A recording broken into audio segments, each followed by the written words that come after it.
lapangan. Are you ready? Kicau, kicau, kicau mania. Kicau, kicau, kicau mania. Kicau, kicau. Assalamualaikum warahmatullahi wabarakatuh. Saya Arif, Dan saya Yusuf. kami dari kelompok 1 akan mempresentasikan makalah dengan judul Metode tes analisis varian dan pilihan teks. dalam kajian filologi dan studi naskah klasik, persoalan keaslian teks menjadi salah satu fokus utama yang tidak dapat diabaikan. Hal ini disebabkan oleh kenyataan bahwa sebagian besar karya-karya klasik, baik dalam tradisi barat maupun dalam khazanah keilmuan Islam, tidak sampai kepada generasi sekarang dalam bentuk naskah yang asli yang ditulis langsung oleh pengarangnya, autograf. Dalam kondisi demikian, keberadaan metode kritik teks menjadi sangat penting sebagai upaya ilmiah untuk menelusuri, mengidentifikasi, dan merekonstruksi bentuk teks yang paling mendekati aslinya. Kritik teks tidak hanya sekedar membandingkan perbedaan antar manuskrip, tetapi juga berusaha memahami proses historis yang melatar belakangi munculnya perbedaan tersebut. Dalam konteks studi Islam, metode kritik teks memiliki relevansi yang sangat erat, terutama dalam kajian hadis, qiraat Al-Quran, dan penyuntikan kitab-kitab surat. Selanjutnya masuk ke pembahasan pengertian dan hakikat kritik teks. Kritik teks merupakan suatu metode ilmiah yang bertujuan untuk merekonstruksi teks sedekat mungkin dengan bentuk aslinya melalui analisis terhadap berbagai manuskrip yang tersedia. Hakikat kritik teks terletak pada upaya memahami bahwa setiap teks yang ditransmisikan secara manual pasti mengalami perubahan.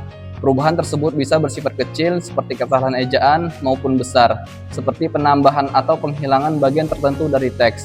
Oleh karena itu, kritik teks tidak hanya bertujuan menemukan teks yang benar.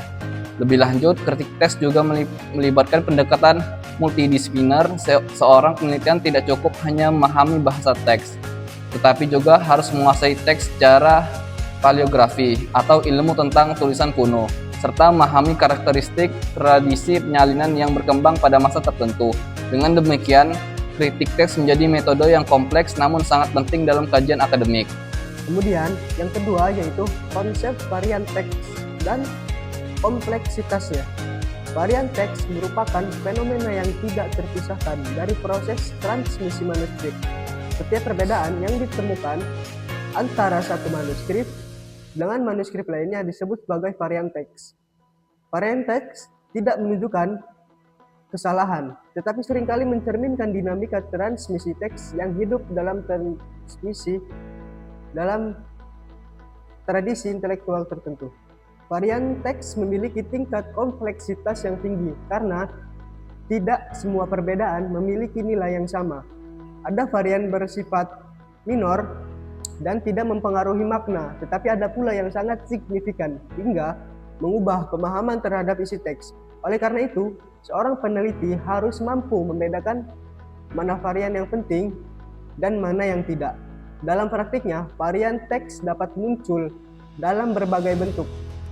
Varian ortografis, misalnya, hanya berkaitan dengan perbedaan ejaan dan seringkali tidak mempengaruhi makna. Namun, varian leksikal dan substansial dapat membawa dampak yang lebih besar karena berkaitan dengan pilihan kata dan isi teks. Dalam beberapa kasus, satu kata yang berbeda dapat menghasilkan interpretasi yang sangat berbeda. Tahap analisis varian teks secara mendalam. Analisis varian teks bukanlah proses yang sederhana, melainkan melalui tahapan metodologis yang sistematis dan mendalam. Tahap pertama adalah pengumpulan manuskrip sebanyak mungkin untuk mendapatkan gambaran menyeluruh tentang tradisi teks yang diteliti. Kedua adalah tahap kolasi, yaitu proses membandingkan setiap manuskrip secara detail dan mengidentifikasi perbedaan-perbedaan yang ada. Pada tahap ini, penelitian harus bekerja secara teliti dengan mencatat setiap varian yang ditemukan, bahkan yang tampak sepele sekalipun.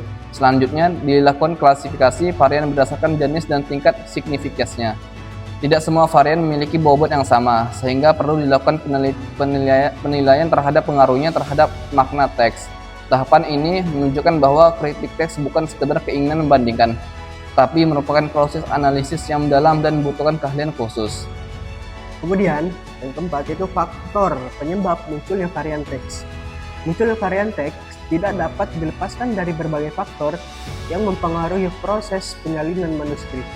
Faktor-faktor tersebut dapat berasal dari dalam diri penyalin maupun dari luar.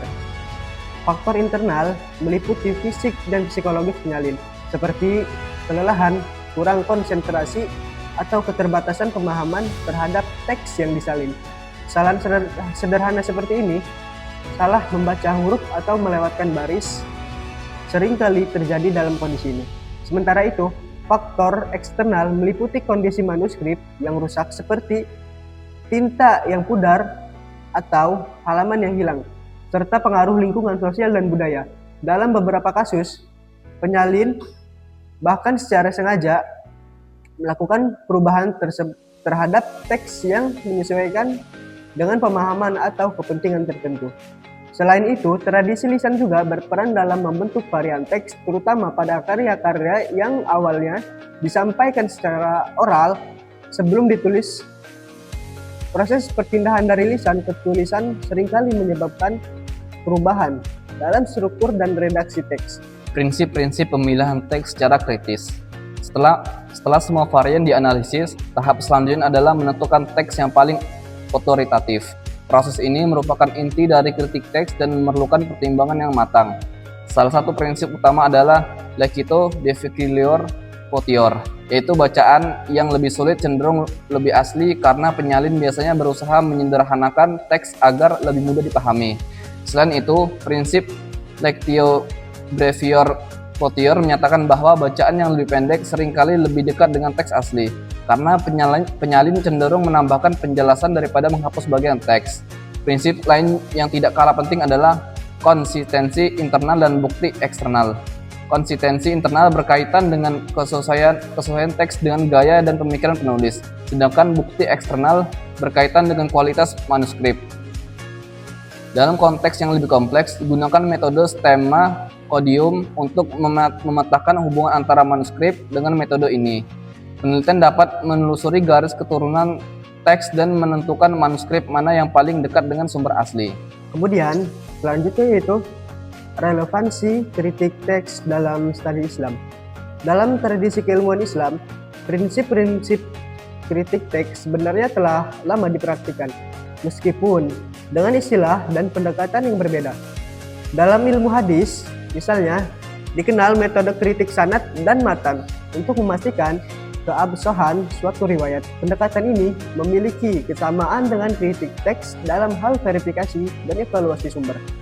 Demikian pula, dalam ilmu qiraat, variasi bacaan Al-Quran dianalisis secara sistematis berdasarkan sanad dan kaidah tertentu.